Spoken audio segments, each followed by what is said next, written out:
Magandang araw po sa lahat.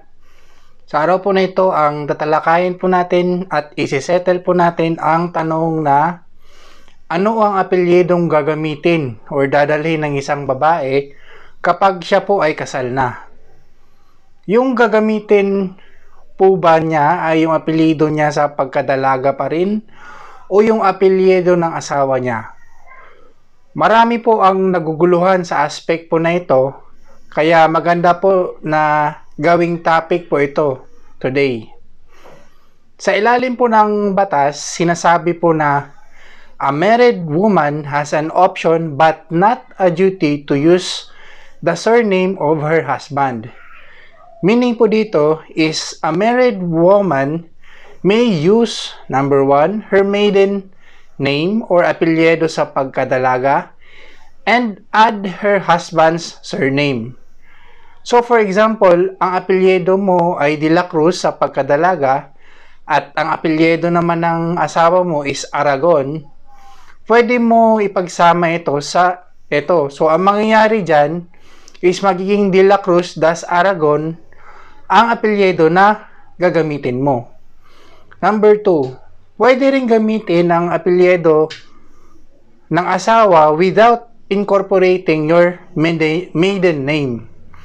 Citing the same example, pwede na diretsong gamitin ang apelyedong Aragon since ito ang apelyido ng asawa mo.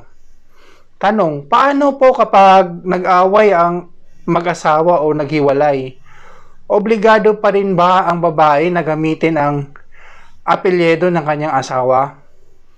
Referring back po sa sinabi ng batas, hindi po duty ng isang kasadong babae na gamitin mandatorily ang apelyido ng asawa niya.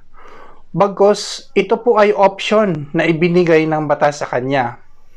In this case, pwede po siyang bumalik sa paggamit ng apelyido niya sa pagkadalaga or yung maiden name niya. Pero, caution lang po sa pagbabago-bago ng paggamit ng apelyido. Tandaan po natin na meron pong tinatawag na public personal records at private personal files. Kung magbabago-bago po tayo ng paggamit ng apelyido, ang tendency po dito ay magkakaroon ng confusion po yan sa entries ng personal records natin. Especially sa mga ahensya ng gobyerno like BIR, SSS, PhilHealth, LTO, and so forth, which might lead to complications in the future in case kukuha po kayo ng mga clearances.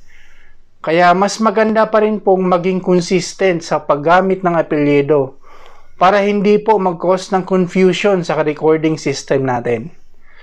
Sana po ay may natutunan po tayo today. Salamat po.